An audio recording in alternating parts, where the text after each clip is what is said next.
Good morning guys! Welcome back to my channel, Simply CM.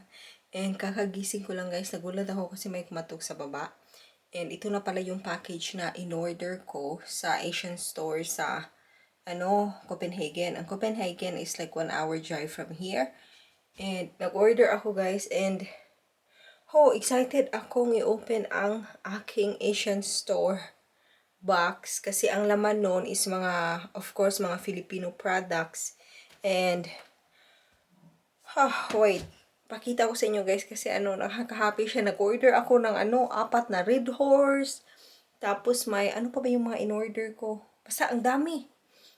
May hotdog, may nido. Kasi yung nido powdered milk. Kasi gusto ko siyang ilagay sa sa coffee ko. Pakita ko sa inyo, wait lang. Mag-unboxing tayo. Yes. Ang laki niya guys. So, first time kong mag-order sa parang Filipino store online. It's so Filipino, it's called Sari-Sari Store.dk. And yung may-ari noon, nung nag-order ako sa kanya, yung may-ari tumawag sa akin. Din siya, ang tawag doon, Bisaya din siya, like me.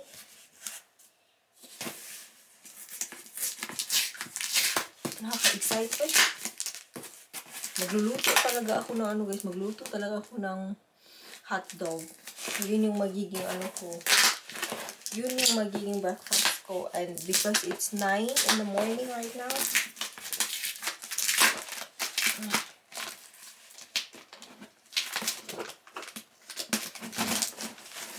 Yeah.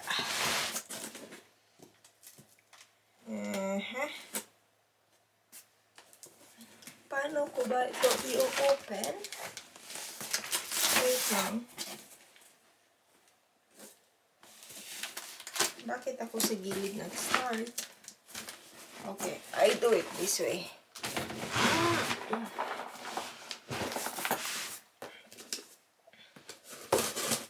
Excited na ako guys. Excited na makatikim ng hotdog. Tender juicy. Tender juicy. Tapos may malunggay pa pala. Ano pa ba mga in-order ko? Kasi ito guys, I'm not really good sa kanang mga luto-luto ba. Hindi ako magaling talaga sa mga luto-luto. But then if normally, of course, nagsisearch na lang ako sa, yes. So yun guys. First, malunggay. My name ko pa talaga Tagal ko lang hindi nakakain ng talaga ng utan. Hindi ko alam yun sa Tagalog, but it's in Bisaya it's utan. It is soup made of a lot of vegetables and like vegetable soup with maybe fish. Ito din.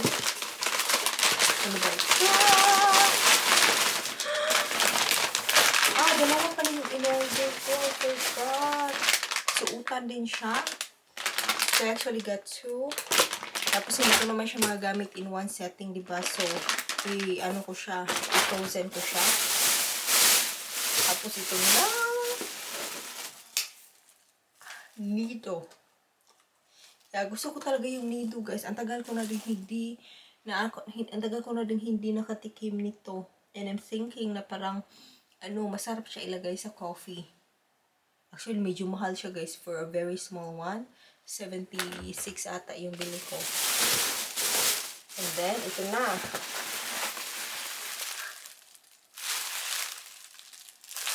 Ito na yung Red Horse. Gusto ko sana talaga yung San Miglite.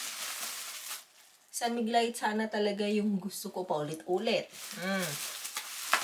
Pero, walang available doon. So, naisip ko Red Horse na lang din. I think okay lang din naman uminom kasi, it's lockdown. Hindi naman ako ganun ka-busy, diba? Maganda din to sa gabi. See?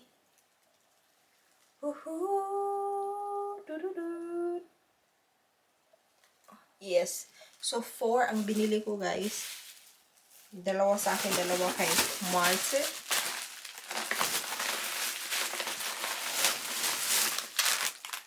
Nice, nice. Receipt, oh.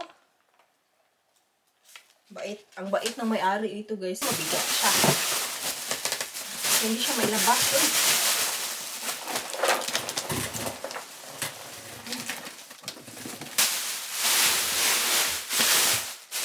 So, research pa ako, guys, paano lutuin ang squid. Wow, may ice pa pala, ha?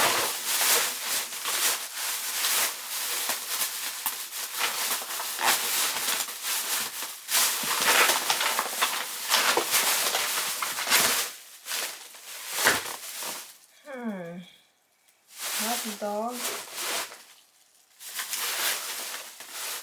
Tapos, wait lang.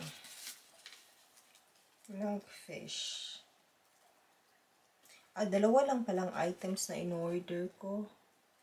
No, I don't think so. Hot dog, tapos roast squid. Okay. Ay, oh my gosh. Akala ko hindi nasali yung bangus.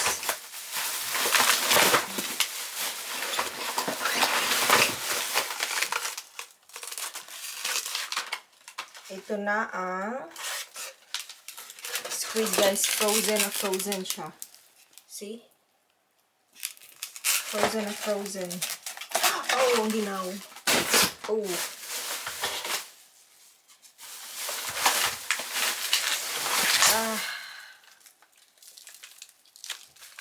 Hot dog. Oh, na-frozen yung kamay ko. Wait lang.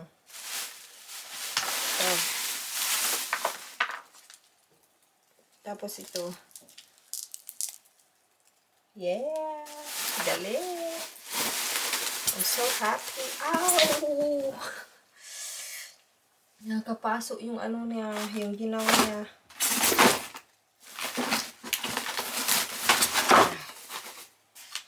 Okay.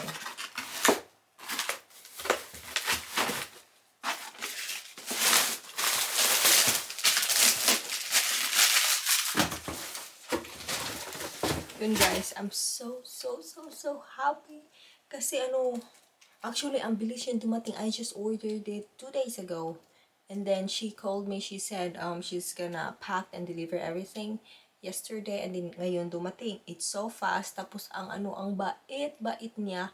Parang mafe-feel at home ka talaga. Siya parang I think nasa 50s na siya. Parang basta marunong makisama Bisaya din like me. So that's what I'm gonna do. So I'm gonna have my coffee together with this now because I just really woke up. Literally just woke up. So ito yung aking gagamitin. And I'm thinking to also fry this one as my breakfast. At naubusan ako ng rice, guys. Kaya kawawa naman ako. No, it's fine. So, hindi ako mag-rice. Kasi naubusan, wala tayong rice. So, I'm just gonna do that. Yeah, so hot dog for my breakfast. And then, nido with coffee. That's it. Okay na ako. Happy na ako nun. And ito naman, mamayang gabi siguro. Or I don't know, maybe afternoon time when Martin arrives. So, yun guys. You go, I'm cooking the hot dog, guys. And it is small sizes. Kasi party size daw siya. And yeah, it's been so long na nakatikim ako ng Filipino hot dog. And right now, I'm just cooking it with hot water. Kasi it's still really frozen. Tapos pag na siya, ewan ko sa Tagalog. But anyway, kung nahurot na, guys, yung water, na-boil na siya ng sobra-sobra, then that's the time I'm gonna put a little oil to it. So, yeah, I'm just waiting. I'm so excited. Na, guys, luto na ang aking tender juicy hot dog. Yummy! Kain tayo! At ito rin yung aking coffee na mix with nido milk. Sana masarap siya. Hindi ko pa siya natikman. I'm so excited. So, relax muna tayo, guys, before I will start cleaning. The house is so dirty. Ay, hindi ko muna isipin yan. I will clean all these things after I've been eating. Coffee? Sarap na.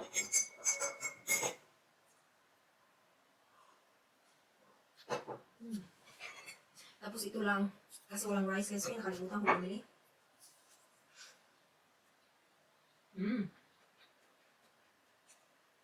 Lagyan ng ketchup. Ketchup.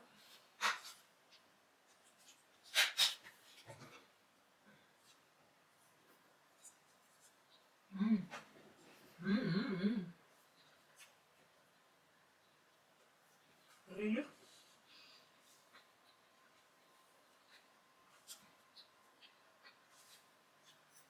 Hagay ng mukha ko.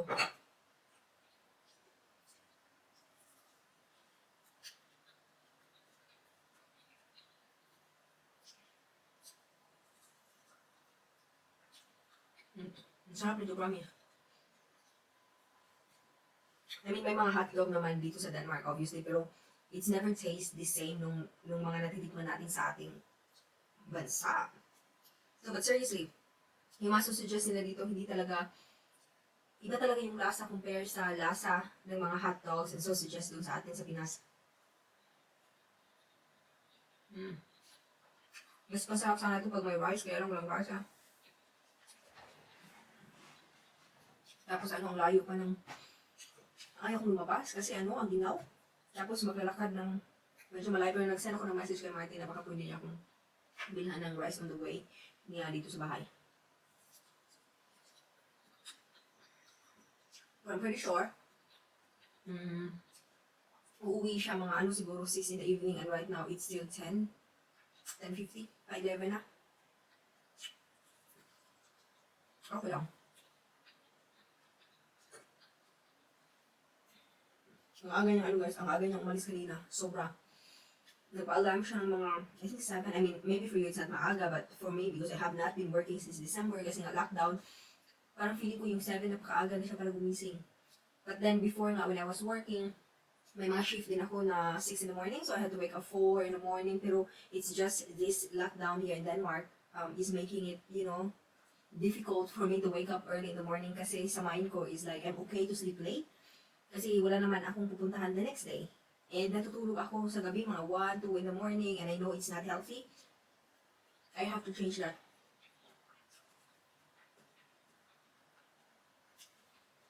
It's fine.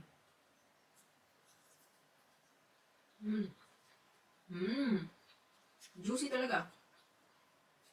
At mas gusto ko yung guys, mas gusto ko yung yung hotdog na maliliit. Ang tawag pala nito is party size. Ngayon ko lang nalaman.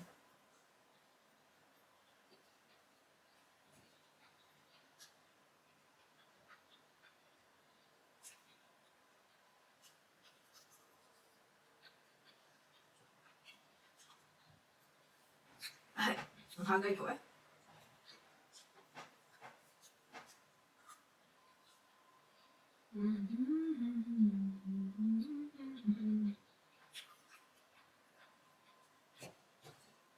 Natawa ko guys,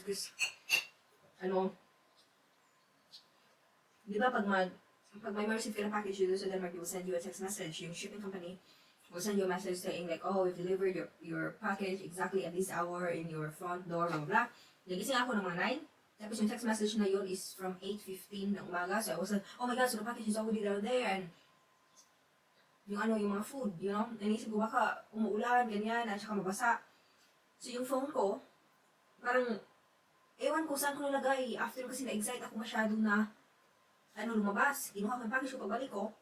Then, unbox ako, tapos hanapin ko na yung phone ko. I couldn't find it. Nagpunta na akong bedroom, nagpunta na akong toilet, kitchen, dito sa area na to. Hindi ko talaga mahanap. Kinabahan ako konti, pero of course, dito lang yun sa bahay. I mean, sa tingin ko naman, dito lang yun talaga sa bahay.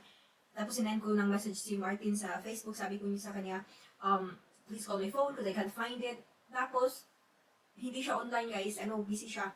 So hindi pa niya nakita yung message. And then I saw another friend of mine, she's also here from Denmark. I mean, she's Filipina like me, and married to a Danish man, and may YouTube channel din siya. Kaya lang, parang hindi ko na maalala yung mga YouTube niya, kasi nag-change ata siya ng channel into like cooking, baking. Jen and Tom, try nyo search guys, I will look for it. But anyway, I could see na online siya sa Messenger, so I sent her a message. I was like, okay girl, are you Are you busy? And she said, oh, not so much. I go, could you please call my phone? And then I gave her my number, and then she called, and then it turned out my phone just went under the sofa. Kasi yung sofa may mga crack yan. Tapos napunta pala doon. So I'm so happy I thought I lost my phone.